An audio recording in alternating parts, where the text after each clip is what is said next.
Hi guys, it's Alexis here. Today I'm going to do a quick video on what we should do when we first start receiving our rent checks at the beginning of the month.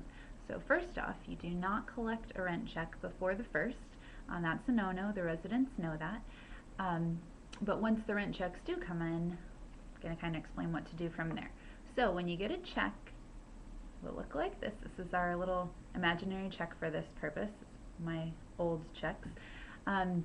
What you're going to look for is a few things. You want to make sure that your entire check is completely filled out. So we're looking for the name of the property, Orange Villas Apartment, LP for this case. That you want to make sure that the rent amount is there correctly written, $900, and $900 matches up in the monetary amount. So make sure that those two numbers jive with each other. If they don't, then you're going to need to send that check back to the resident. We are going to make sure that everything's there. This one looks good, nice and complete. We have the apartment number. So when we have the check, we're going to circle the apartment number. If it's not there, then go ahead and write that in. Second thing we are going to do is take our property stamp, and we are going to stamp the back of the check, like so. Try not to stamp below the region. The bank doesn't tend to smile upon that. Once you have that check, everything's good, circle the apartment number. You are going to photocopy the check. Usually it's going to be more than one check. You're very rarely only going to deposit one check at a time. But you do that, make your photocopy of it. You're actually going to make two photocopies.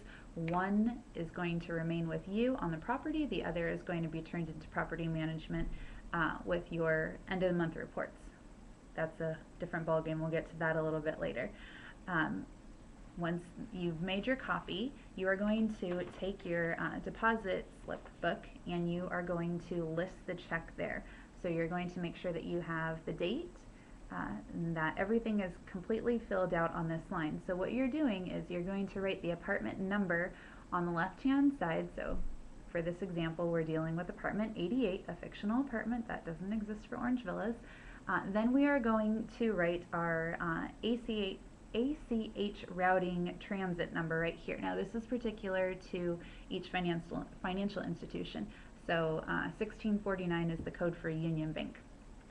So we're going to go ahead and put that right there. Make sure that you write the correct amount that the check is written out for, in this case $900, and then you are going to bring the total down to the bottom, 900, and make sure that it's written, there we go, correctly in all three spots.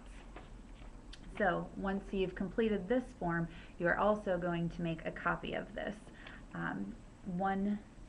The copy of this is going to be attached to the copy of the check itself and to the copy of the Yardi generated deposit slip, which we will cover in a different video.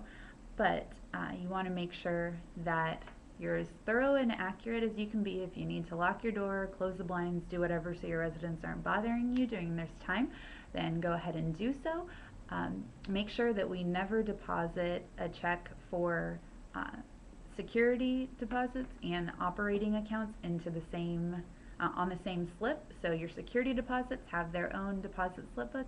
Your operating accounts have their own deposit slip book, such as rents, credit check, late charges, NSF, those type of things.